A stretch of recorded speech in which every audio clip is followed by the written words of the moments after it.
What's up, y'all? Will here with Schedulefly. This is the Restaurant Owners Uncorked podcast, brought to you by us here at Schedulefly. Super simple, web-based restaurant employee scheduling software backed by legendary customer service. Legendary meaning my personal cell phone is on our website on like 3 pages, and my cell phone is my flip phone. And if you call it or text me, I'd love to talk to you about Schedulefly. And also low price point. Y'all, we've been doing this for 18 years. We've never raised our prices. So simple, great service, low price point. Look, there are 100,000, 200,000 restaurants still out there on pencil and paper, Excel, Google Sheets for schedules. Make life easier for everybody from the owner down to the teammates who love having their schedule at their fingertips on an app, not calling in or emailing or dealing with all that stuff. We have a 30-day free trial. As I said, call me or text me. I'm happy to rap with you about Schedulefly anytime. We serve about 5,000 restaurants, and we've grown to that through word of mouth over the years. So enough about Schedulefly. Let's talk about Restaurant Owners Uncorked. We're episode 620 something right now, and I have never had the opportunity to speak to our guest, Keith Benjamin. So I'm looking forward to this and hearing his story and learning about what he and his team are doing down in Charleston. So Keith, thank you, and just take a minute to introduce yourself. Well, first of all, Will, congratulations on 620 something. That's huge. I'm the distinguished 620 something guest. That's big time. I love it. Absolutely. Well, congrats. Thank you. Thank you for having me on. This is a real treat. My name's Keith Benjamin, co-founder, Uptown Hospitality Group here in Charleston, South Carolina. We've got 6 venues that we've opened over the course of 7 years. Been quite the grind. We started with Uptown Social in 2018. We then opened Bodega and Share House in February of 2022. We opened Bodega Mount Pleasant in February of 2024. We opened By the Way, which is an upscale tavern, in December of 2024. And then we opened the Waverly, which is a wedding and event space this past May 2025. So certainly been busy. Lots going on down here. I've had 3 children in 4.5 years as well. So not for the faint of heart, that's for sure. Oh man, I love you, bro. I can't. There's so many things I want to ask you right now. I can wax poetic, Will. I've got some time, brother. Let's do it. I talked to. I've had Steve Palmer on here a couple of times, and I talked to him. It's a couple of years ago. I'll never forget this. He was opening like, I don't know, another hotel or what. I was like, dude, how do you do that? Like, he goes, I don't know, Will. I just like running into the fire. And I'll never forget that phrase because I feel like so many people in hospitality are just wired to run into the fire. And it is an absolute grind of a business, but also a very rewarding one. And I think that you and your peers have this DNA and this wiring that I don't have. And I just to, like it is episode 600 and something. Our first episode was in 2010. We didn't even have a way to distribute these episodes. We plugged in an audio file into our blog. But when I started this, Keith, I thought that I was going to learn from all these successful restaurant people. And then my whole goal is like one day I want to have my own restaurant. And I mean, I even had a name. It was going to be called Ribs and Whiskey. And that's named after a Widespread Panic song. But I also, at the time I don't really drink whiskey anymore, but I was like, I love ribs and I love whiskey and I want to have this spot. Man, I started doing this stuff. And after a while, I was like, I can't do this. Like these folks just have something like a gift. And I feel like that's one of the big lessons I've learned over the years is if you don't really, really have it in you, it is a hard business. And I think a lot of people get into the business thinking it's cool and sexy and all this kind of stuff. And then if you don't have that capacity to deal with like just something different every day, all the time, it will chew you up and spit you out. Yeah. I mean, listen, some might call it a gift. Others might call it insanity. And I think it's probably somewhere in between there. But I talk a lot with my team about the playbook, right? Each and every day we can go into one of our restaurants, get ready for service. And let's just call it, By the Way, which is next door. I'm sitting at Uptown Social, opens at noon, but By the Way opens at 4 p.m. Could be a Friday, Saturday.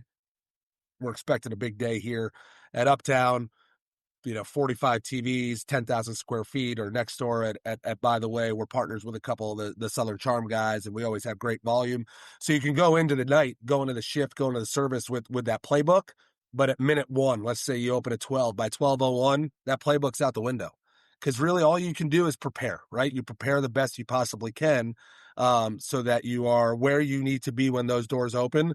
But we're dealing with other human beings that have their own agenda, right? And so my team can be ready, but we have no idea what's coming at us. And every shift is different. Every service is different. Every table is different. Um, and all we can do is really prepare, right? And I talk about preparation all the time, and I talk about being ready for the things and for the unexpected. So those things that come at us that we're just not necessarily ready for and don't necessarily expect. But let's be as prepared as we possibly can be, to confront whatever might come at us. And frankly, our flagship here at Uptown Social, it's a 2 a.m. venue, right? So it's not this place is not your traditional restaurant. While we serve a ton of food, we have folks sitting around eating chicken wings, pizza, French fries, chicken parm sandwiches, and we do a ton of banquets. I'm actually sitting in one of our banquet spaces right now, but we're not a traditional restaurant. So when folks start to, loosen up a little bit, dance, have some cocktails, shoot, that playbook really goes out the window. So, it's about that preparation. It's about making sure that the team feels like they have what they need, the tools that they need to be prepared, to be ready. But at the end of the day, each day, each shift is different. You know, I never come to these conversations with any kind of a script or a list of specific questions. We really try to just flow like water. But the one thing I always ask people, because I'm always so fascinated by this, and I think all of our listeners are too, is just how, when, and why did you initially get into the hospitality business? What's your origin story? Yeah, it's a good question. I graduated from Penn State, 2006. So a proud Nittany Lion. We Um, are. we are, baby, Penn State. My Penn daughter goes State. there. Sorry, I Yeah, had to do yeah, that. I'll take it, Will. She's I'll on the take way it. home right Not now for not too Thanksgiving many break. we are's these days. We're having a rough year, but we'll be Yeah, back. I know, man. We'll be back. We'll be back. I just started putting my son after about 4 weeks back in his Penn State stuff. So it took a little while to get through the emotions, but we're okay. We'll be better on the other side. But with all that said, I mean, the blue and white runs through my DNA. I played lacrosse at Penn State. Really social guy. Was a member of a fraternity there as well. And like a lot of hospitality folks, I suppose. But um, I was the tailgate chair. So at a school like Penn State, that's actually a real responsibility. I was Yeah, the it is. tailgate chair for my fraternity, where we ran a budget of $40,000 per football season. And it's schools, Big Ten schools, SEC schools, ACC schools, these tailgates are life, right? And so when you have all of this money coming in, there's a responsibility, whether you're 19 years old, 20 years old, 22, whatever that might be, to throw a great party. And so I started at a young age. At 19 years old, I was the pledge under the tailgate czar, who learned kind of the tricks of the trade. And in short order, I really kind of realized that I love throwing these huge parties every Saturday. Every Saturday we had a home game. And when I graduated, go through the years, and I took a fifth year. I tore my ACL, so I redshirted, and so I had 5 years in Happy Valley, 5 football seasons, 5 years of throwing these big parties with 3, 4, 500 people, coming to these big tailgates. I realized that there was something there for me, and mind you, I grew up in just outside New York City, in New Jersey. My dad was a Wall Street guy. My mom was a realtor. They met at a restaurant that my dad was bartending and my mom was a server. So I'd like to say it was in my DNA, but really, they did a couple years kind of, post college where they worked in F&B, but it wasn't really kind of their thing. But certainly deep down, I knew that is where my parents met. So that kind of meant something to me. And so when I graduated Penn State, I said, I don't really know exactly what I wanted to do. I had a broadcast journalism degree. And I didn't want to go to North Dakota and cover high school, horse race stuff. So For me, I was like, I need to get into New York City. I need to kind of get my feet wet somewhere, somehow. And so I went into sports marketing, right? And my first job paid me $28,000 a year. Not enough to live in New York City, no matter Not what, enough to live in no matter City. what the year. So that was 2020, sorry, 2006. My parents were divorced at that point, and my mom was living in, 20 minutes outside the city. So I lived with her. I worked at the sports marketing agency, but I said, I need to make some more money to get out of the city, to get out of my mom's house and move into the city. And so I started working as a bar back at a bar in Greenwich Village called Off the Wagon.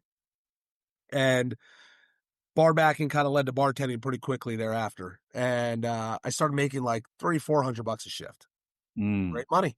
And that money allowed me to make ends meet and get out of my mom's house and move into New York City. Well, the sports marketing thing started to actually blow up. So I could kind of pick up, unfortunately, I couldn't pick up as many shifts at the bar. And in 2008, the economy went to shit Yeah. and the agency I was working for folded. So I went to Mm. my boss at the bar and I said, listen, can I pick up some extra shifts at Off the Wagon? He said, Keith, we don't have anything Off the Wagon right now, but we're opening another bar on the Upper East Side called the Stumble Inn, and we can put you to work up there. I said, great. I said, let me do that until I get a real job. So I got up there. I would say 3/4 of my buddies from Penn State were unemployed because the world was really a scary place in 2008. And this bar took off. This bar on the Upper East Side absolutely took off. And that $300-400 I was making it Off the Wagon quickly turned into $600-800 cash per shift. I'm working 3 shifts. I'm making over $2,000 a week. Right. Yep. I don't know if you've heard the term, Will. You've done it, this for quite a while, but the golden handcuffs. The Oh gold, yeah. yeah, the Sure. golden handcuffs got me good, right? And Yeah. so Yeah. I'm like, man, I'm making all this money. I don't even have my mattress isn't thick enough to cover all these wads of money. I got to figure out what to do with it, right? And and one thing led to another, and my parents said, Keith, don't get too comfortable. We didn't send you to Penn State to get a degree, and pay your way through to be a bartender, right? Right. And Yep. so I said, all right, fair. But I think that there's something, this company that I was working for at the time had 6 bars in New York City. And and maybe at that time it was 5. And I said, these guys are really successful. They make good money. The partners have been in it for a long time. They have a track record of making people managers and then allowing them to buy in so that they feel like they have equity in the business. Yeah. Maybe I can pursue that path, right? And so I was approached kind of around the same time that I was having these conversations with my parents in my mid-20s. I was approached by one of the partners who said, hey, Keith, do you want to manage this place? And I said, I only want to manage if there's an investment opportunity in short order. And they said, sure, we'd love to make that happen for you, but you need to prove yourself in a leadership role before we get to, that partnership opportunity. So, I certainly, busted my butt. New York bars are ruthless. I mean, all bars are ruthless. Nightlife is ruthless, but the bars in New York City stay open until 4 o'clock in the morning. And when all is said and done, after you close down shop and you count out your money, you're not home until 6:30 in the morning. And Yeah. Right. it's certainly, it's a tough road. But I liked it. I liked that energy. I felt like I was getting that same energy I got back in my tailgate days at Penn State, throwing those big parties. And I said to my boss, to my now partner at the time, I said, listen, if I'm going to take this opportunity, I'm all in. And so if I'm all in, you need to let me know, you know, pretty quickly kind of when my investment opportunity is coming. So that would have been 2009. I bought into the Stumble In at the beginning of 2011. And I didn't buy in a big piece. I mean, to buy in, someone either has to sell or at times will dilute. So I bought 2 percentage points to Stumble In, um, with $60,000. It wasn't cheap. And once again, I was mid-20s, so I didn't have a ton of money, right? But the business was doing very well, and my returns started coming in right away. So it felt really good. I felt like I was doing something where I was able to bring value to the business, but also was able to feel and see the results because that money started coming back to me real quick, right?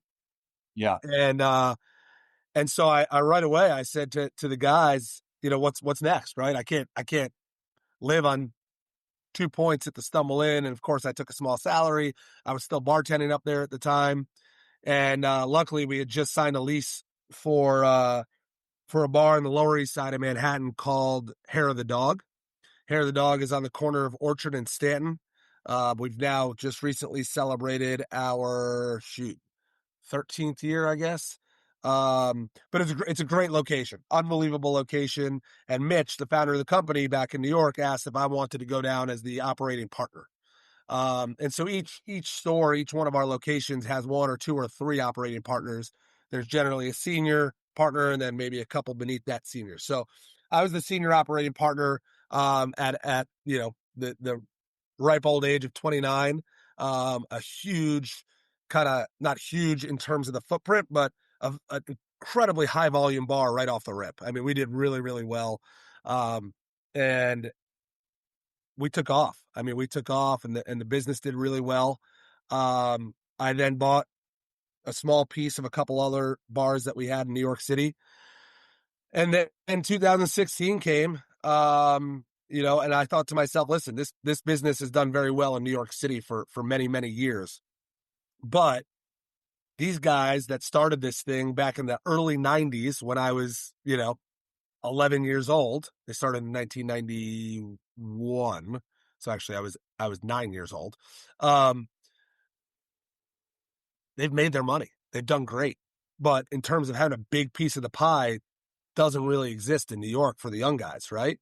Yeah. And so I approached Mitch in 2016 and I said, listen, you're going to think I'm crazy, but I want to take the show on the road. Mm. And I'm ready to do it. And at the time I was married to my now ex-wife. We had gotten married in Charleston, South Carolina, destination wedding in 2012. 2013. I knew nothing about Charleston. It was one of those places that you heard about and, read about in magazines or heard about on the Travel Channel or whatever it was. Yeah. I think Anthony Bourdain had been down here, kind of around that time. And I'm like, man, that place is magical. So we got married down here and it was just, it was a place that I just circled. And I'm like, that's a special place. That's a Yeah. special place. There's something really neat going on down there. And I need to find my way back down there at some point.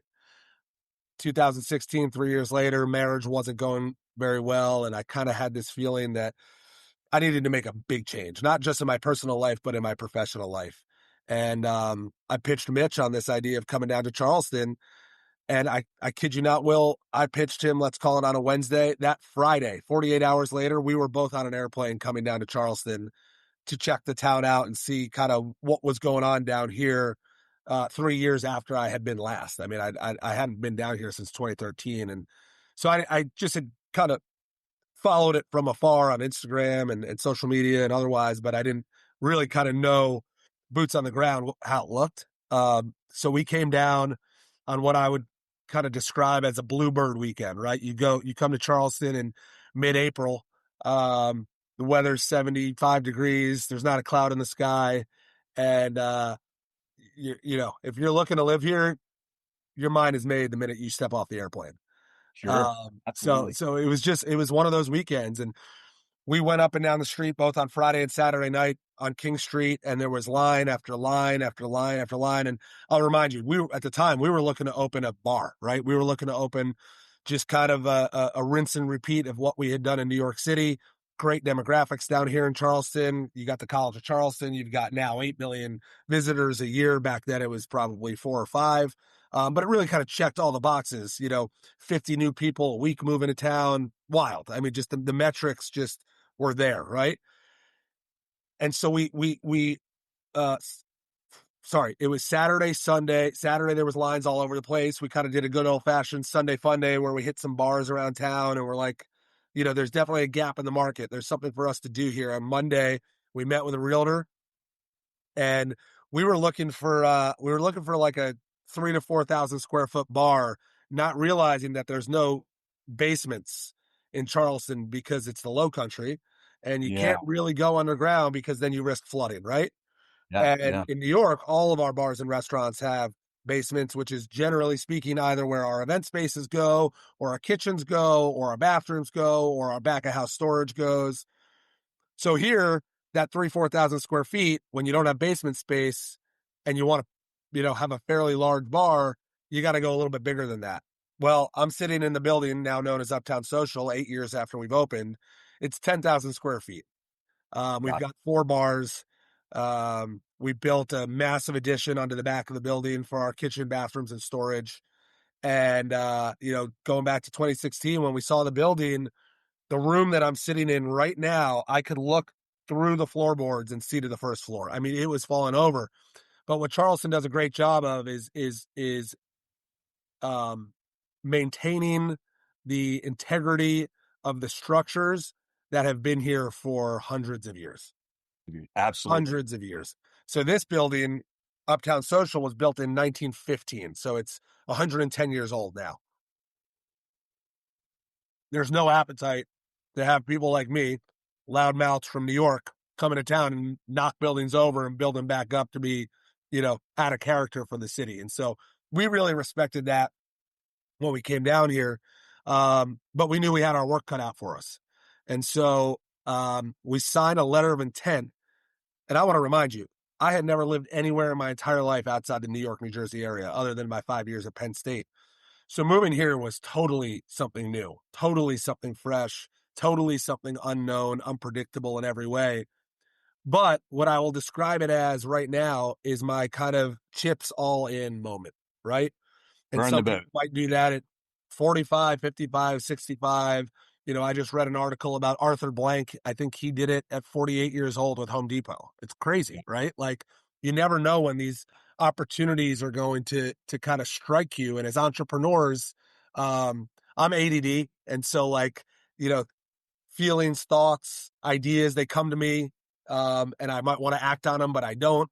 Or they come to me and I'm like, shit, this is the one. This is the one. And that was this moment for me. And I felt it. And when I came to Charleston, it just reaffirmed that feeling. And it was my chips all in moment. And, Will, I had a few small investments in New York, but I didn't really have all that much money to put into a big project like this. When all was said and done, after we signed our letter of intent and the landlord delivered us, we signed a 25-year lease. The landlord delivered us a warm vanilla box here. It cost us $5 million to get this thing built out to where we needed it to be. And as the co-founding partner, my money was a big part of that initial investment. And at 33 years old, I hadn't put a bunch in the bank. So it was kind of a beg, borrow, and steal moment, right? You go to all your family, every bank you've ever been to, you go to family, friends of family, you go to dog, whatever. You go to anyone you can to get the capital that you need to go all in, right? And fortunately, Will, I had done a lot of things in my life where I had proven my character, proven my work ethic.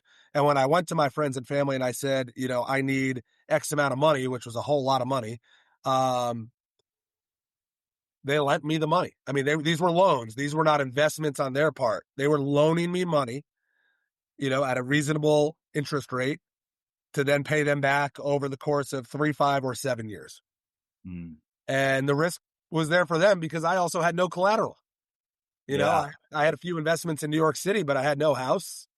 I had no cars. I moved to Charleston, Will, having lived in New York City for 11 years. I moved to Charleston with no car. I lived in this town for a year and a half with no car.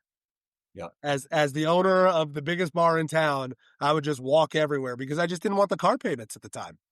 And Right. I didn't feel like I needed it. It wasn't until my then girlfriend, now wife, mother of my 3 children, moved here. We did long distance for a year and a half between New York and Charleston. It wasn't until she moved here where she's like, Keith, are you kidding me? We need a car. Yeah. She's like, how do you get your groceries? I'm like, groceries? I Amazon toilet paper and paper towels, and the rest I just eat at the bar. It was like living a college life at 33 years old. But Yeah. really, I didn't have time at that time of my life to do anything but work. I moved down here with a mindset that I had no children, no wife, no real responsibility outside of making sure that this place was as successful as I needed it to be to make my all in moment come to fruition. Um, and, you know, all was going really well until COVID happened, right? And you know, we felt like we had this magical place, this unicorn, if you will, that could do no wrong. And I always used to think to myself, all right, we're one hurricane away from, you know, we're on the coast, we're in Charleston, we're one hurricane away from losing everything. You know, God forbid some mass casualty event. Your head goes to places, and you're like, man, like what goes up must come down, right? Like this is too good to be true. And it almost was, Will, because COVID then hit. You know, COVID hit. Um, You're like 2 years in at this two point. years in, Like that. two Okay. years in, and we're picking up all this momentum. And just before COVID hit, about a year before that, my dad, who was living in New York, was diagnosed with ALS. So it was kind of like, man, like, gosh, things were going really well, and now they're not going so well, right? And I'm about to get married. I actually got married on COVID weekend, March 14th, 2020, here at Uptown Social. It was really cool, really fun event. But you know, it's pretty trippy when you get married at a place on March 14th and then it's closed down, like literally doors locked, as you know, on March 16th. Yeah. It Right. was it was 48 hours later, our business was closed. Yeah. The day before St. Patrick's Day. So it was kind of a humbling moment because um I don't want to say I saw it coming, but I was just always nervous that everything down here was going so well that we couldn't possibly be tripped up. But we were. And you know, we were very fortunate. Where do you live, Will? Charlotte. Charlotte. So we were very fortunate. I know North Carolina was actually quite different from South Carolina during the pandemic. South Carolina opened pretty quickly after the shutdown started. So the Governor McMaster, opened up businesses in early May for outdoor dining. And then kind of shortly thereafter, it was probably 2-3 weeks later, he opened indoor dining at 50%. But really gave us an opportunity to start making money again. Yeah. Uh, had folks making their own decisions, personal responsibility. You know, I don't want to get into politics because that's not what drives me by any means. But I do feel fortunate that the governor allowed us to earn a living. And Yeah. and Yeah. and and in New York City, where we still have eight bars, it was not the same scenario up there. And it took, you know, what took us 2-3 months here to reopen took 2 years up there. And thank God the governor allowed us to reopen because it fed all of our families, not just us down here, but you know, the investors in New York that had a piece of the pie down here in Charleston. Um, they got fed. They got fed because of what we were able to do down here. Um, it was during that kind of reopening process that we felt like, you know, not everybody was feeling comfortable coming out right away. There, of course, was a lot of kind of uncertainty. Um, so we felt like we needed, and also the governor, while he did allow us to reopen, he put an 11 p.m. curfew on all bars and restaurants around the state, which went from, call it, mid 2020 to March of 2021 when he lifted that curfew. But we felt like we had to get more creative and figure out different revenue streams out of Uptown Social, ways to make money, right? And so we had this crazy idea to sell New York style breakfast and lunch sandwiches out of Uptown Social as a carryout option only for the most part. Um, and branded it as Bodega, because anyone that's been to the New York area knows that on every corner there's a corner store that we refer to as bodegas, where Yeah. most every bodega has a deli counter as well. And you can go in and get a bacon, egg, and cheese for on a Kaiser roll in what feels like 2 minutes. Yeah. It's $5 and you're in and out the door, right?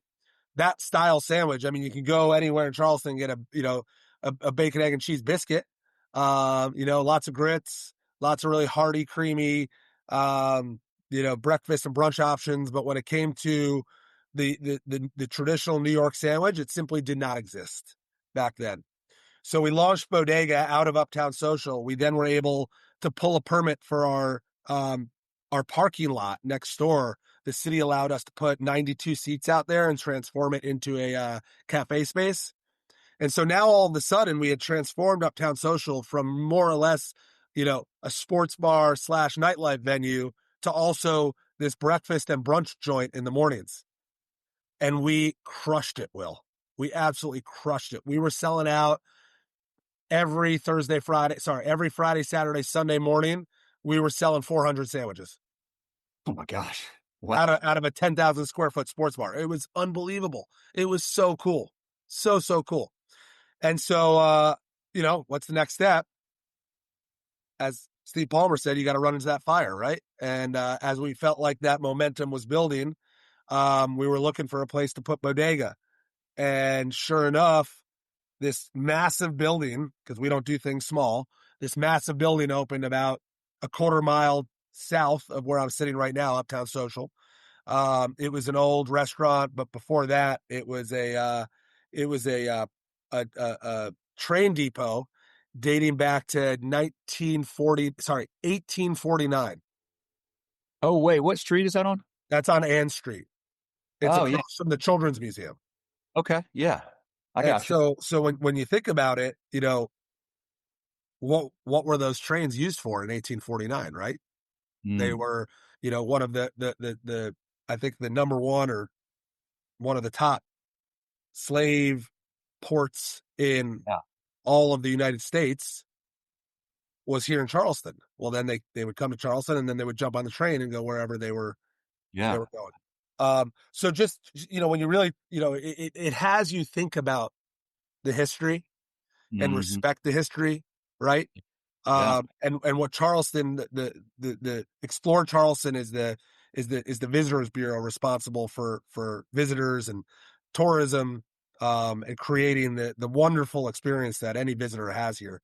But they've done just a magical, remarkable job at preserving the history, Sure and then the city itself has done a great job at preserving the history and the architecture. So when we're blessed to go to a building like that with that history and know that we can do something really cool there, Yeah. I think that there's, a big responsibility that comes with that to do it the right way.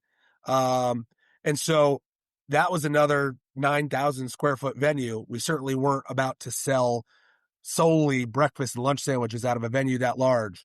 So we actually split it up. There's a kitchen in the middle of that space. We put Bodega on one side, which takes up about 1/3 of the building, and then we put another bar restaurant called Share House on the other side of that building. Very similar in style to Uptown Social, but more coastal. Really bright and light and airy. Big garage doors that open up onto a patio. 200 foot deck right outside the restaurant. Both restaurants, really neat place. Share House took off right away in February 22, and Bodega did the same. Um, so it kind of just went to Will. What's next, right? At that same time, I had my first child in 2021, my second child in 2022, and I just had my third child a year ago. So, as we're kind of figuring out how to balance that juxtaposition of personal and professional life, it's like, heck, why don't we just go all in on both, right? Because I never want to look back and say, well, I coulda, shoulda, woulda done XYZ if I wasn't so busy, or if I didn't have kids, or if this one restaurant wasn't keeping me down, whatever it was. And I will say this: I will say, those first three spaces down here were really successful, really, really successful. Um, we then decided to scale really quickly after that. So we opened a second bodega, like I said, in Mount Pleasant, just over the bridge. And then we opened By the Way, which is another bar restaurant, more kind of an upscale tavern, and the Waverly, which is this wedding and event space. What I've learned in the last 2 years is that with growth comes growing pains, Hmm. right? And so I think that it's been certainly the most humbling time of my life, balancing and managing the rapid growth. Because it all can't be, rainbows and butterflies, right? There's just what you and I were talking about at the very beginning of this conversation. There's too much unpredictability in our business. Absolutely. right? Yeah. And we can only control so much. So there's so many external factors that we can't control. We don't know when folks are visiting. We don't know when folks are moving here. We don't know when folks are having a great experience versus a poor experience. We don't know what the competition is doing. We don't know if there's another New Yorker or someone from Boston or California or wherever coming down to do something similar, right? You try to keep your finger on the pulse and pay attention to the competition, but frankly, you just don't know until something gets announced, and then the next thing you know, it's open, and you're like, well, man, that place is doing something pretty similar to what we do, right? Um, but it's been really humbling. It's been really, really humbling. And what we did in Mount Pleasant with the bodega out there, we opened another full service restaurant. And like I started out by saying, we're nightlife operators by trade. So going into the breakfast and lunch kind of sandwich game, I got news for you, Will. You're a smart guy. You've been doing this a long time. The margins are not the same. No, yeah, The sure. margins are not the same. So when at Uptown Social, 80 to 90% of my sales is booze. Hmm. I still sell a lot of food. The place is huge, but it's all driven by our booze sales, right? Beer, wine, liquor. Same at Share House, right? So as the kids say, the math is mathing, right? It makes sense. The margins are there. You throw in some banquets and man, you're off to the races. But when you start to just sell almost exclusively food with the occasional Bloody Mary or mimosa, you know, the script kind of totally does a 180. Sure. Yeah. And we learned that. What we didn't know from the first bodega was that we had a feeling, but that Share House, the success of Share House, was somewhat masking the margins at Bodega because they share a kitchen and they also share a bank account. So Share Mm. House and Bodega share one bank account. So it was very difficult for us to extrapolate those numbers and look at a proper P&L for one store versus the other. But we felt like, all we knew was that it was busy, right? We could see that Bodega, and of course, we're smart guys. We knew that there was, some scary moments, if you will, and that the model might have been flawed a little bit, but we knew that the volume was there at Bodega. And so we opened Bodega Mount Pleasant, and the first 2-3 months were unbelievable. We were packing the place every Saturday, Sunday morning. The weekdays were a little slow, but the weekends were packed, absolutely packed, full service restaurant.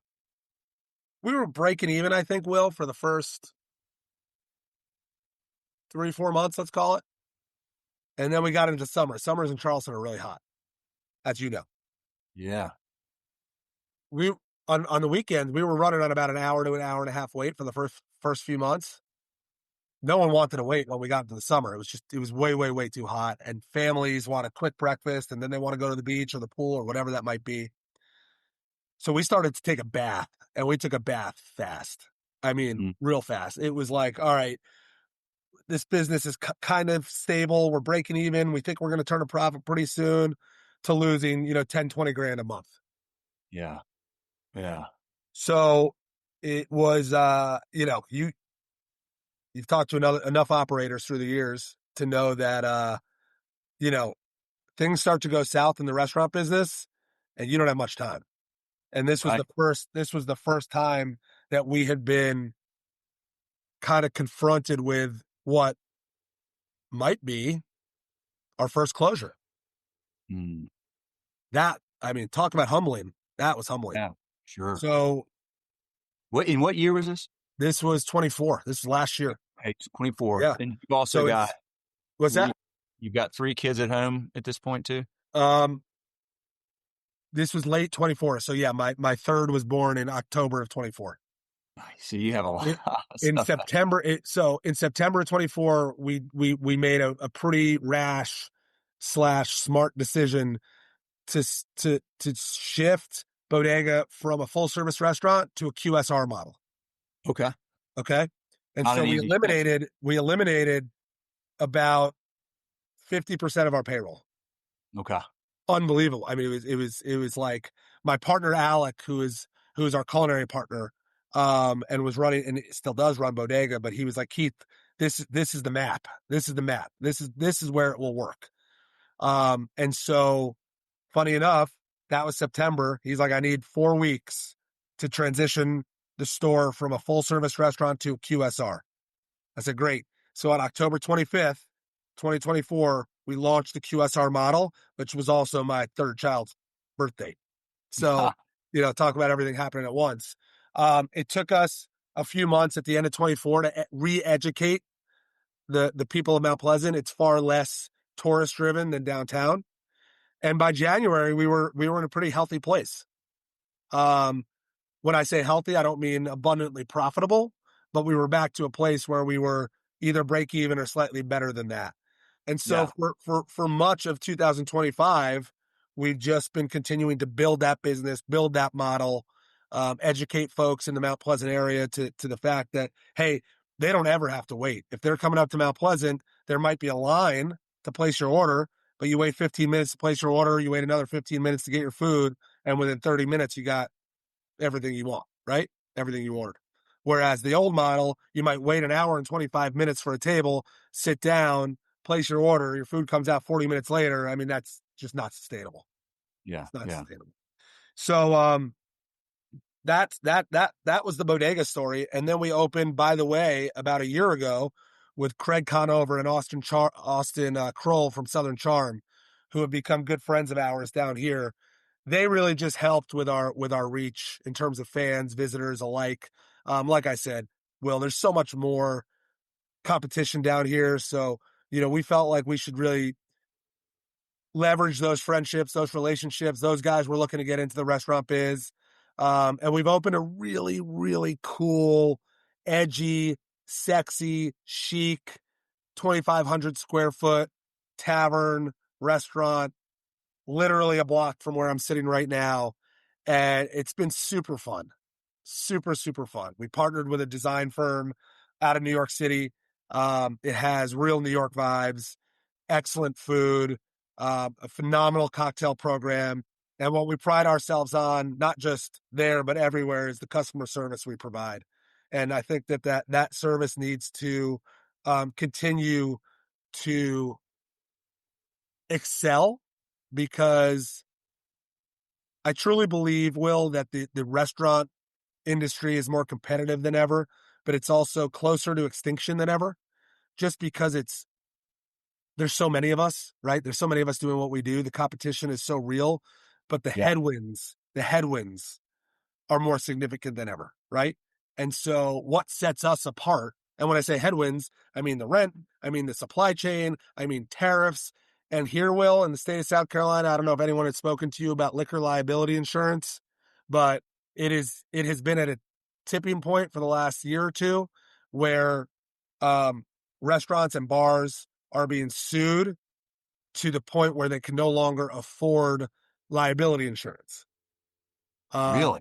It's No, we it's haven't talked about that. So they're being sued because somebody drinks and something happens, and then someone might have a drink or two at Uptown Social, go to 2 other bars.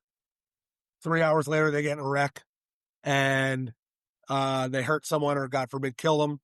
And just because up until this last legislative session, where there was some substantial reform and relief, 1% equaled 100% of the blame. Meaning, if I sold one drink to a person who got in a car accident and killed someone or hurt someone, I was equally as responsible as the person who sold 10 drinks. And there's zero personal responsibility that any one person who's responsible for the wreck can take on to take that responsibility off of the restaurant or bar.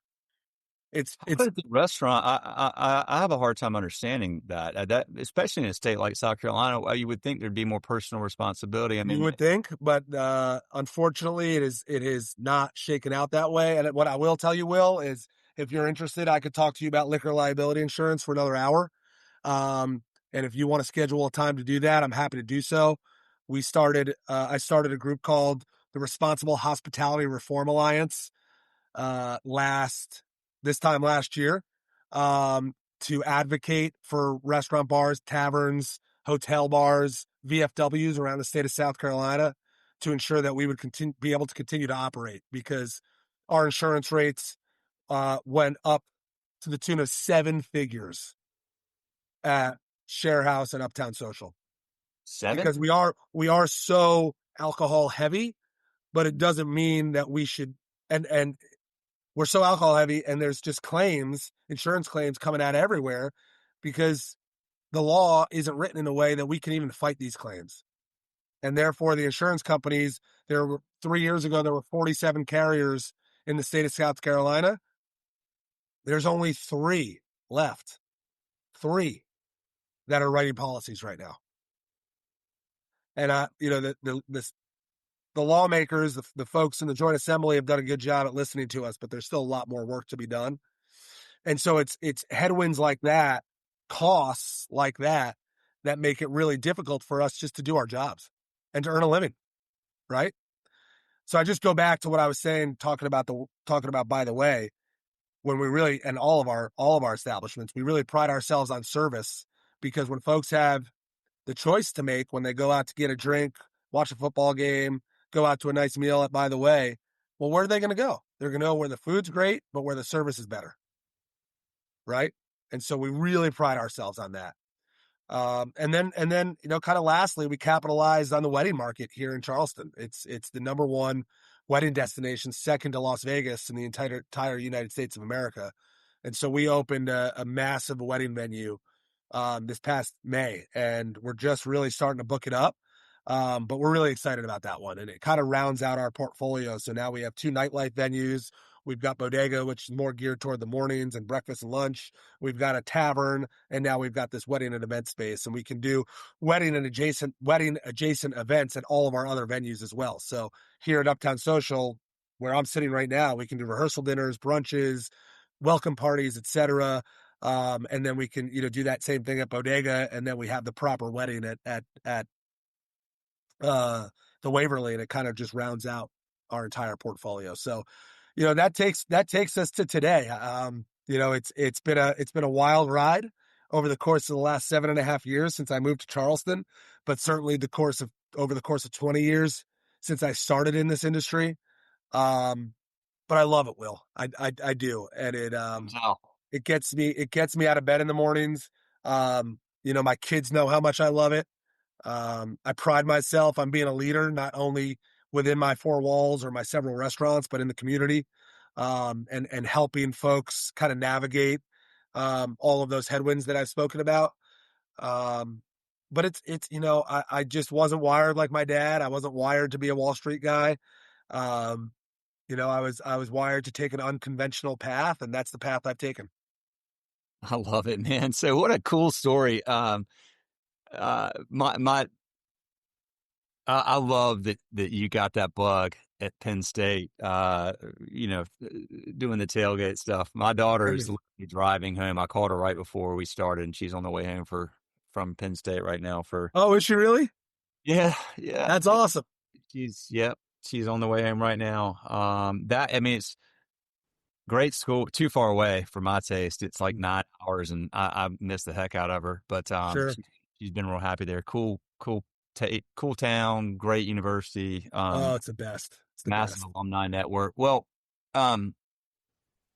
it's interesting because the industry always has, not always. There was a long time, I think, where interest rates were darn near zero. There was a lot of restaurants and bars opening everywhere. And I mean, we're seeing more closures now than we have in a long time here at Schedule Fly. I mean, we started in 2007, but it was so early. We didn't know. I mean, with 2008 and 2009. But we're definitely seeing more of that now. And I think that's just, unfortunately, it's just a natural part of the ones that are able to iterate and adjust and be creative and keep leaning in, what you can control. And you talked about this. I mean, you can control the experience and the service that you provide these guests. And I just had the Tommy and Billy Hall from Hall's. You know, guys? Good friends. just literally just posted their episode. Check it out. I just posted it like yesterday. Did you? Yeah, Yeah. I was with Tommy this past weekend, but I'm a huge fan of their work, and we have a really good friendship, really good friendship. Great story, great family business, great guys. And, they focus so much on the hospitality piece, like the experience. And, I mean, imagine selling beef right now. It's like, but I went there 2 weeks ago, 3 weeks ago, something like it was like the first week in November, just a couple weeks ago, Wednesday night, nothing going on in Charleston to speak of, Slammed. no events. Oh, packed to the gills and 20, 30 people waiting outside. And Yep. that was a Wednesday night. And then, and I actually was there with, do you know George and Amanda from, George McLaughlin and Amanda Cajalillo from Vicious Biscuit? I don't know them, but they're a neighbor of ours. They're right across the street from our Bodega location in Mount Pleasant. Okay. Yeah. So we were there for dinner and, great folks. They were on this podcast recently too, but I was just blown away. And so I talked to Tommy and Billy about that. And I said, I mean, how is it possible? I mean, you're selling like $80 steaks, and Yeah.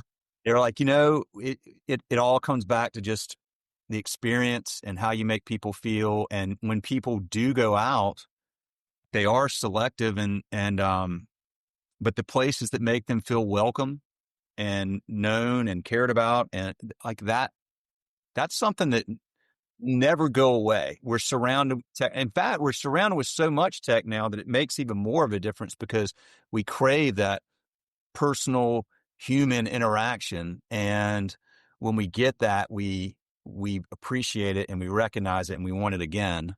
And I think that's a big part of, what I got out of what they're doing.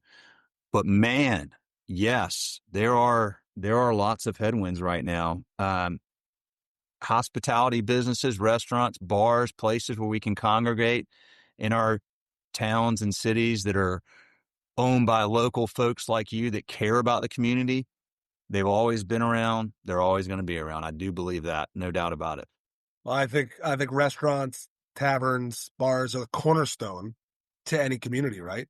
Amen. 100%. That's it. That's it. Like those are the gathering places. Yep. Like you can go meet at a park, but there's nothing to eat or drink in a park, so not going to stay there very long. You know, and any realtor that's trying to sell a house is like, hey, the house is great, but FYI, there's this main street right down the road that has these 4 restaurants, these 3 bars, blah blah blah blah blah, and that's how they sell, right? So, it's there's a huge responsibility on us as restaurateurs to kind of carry the weight of the community on our shoulders and to provide Right. that high end experience. And when I say high end, I don't necessarily mean, the Halls experience every time, but the experience that is a 10.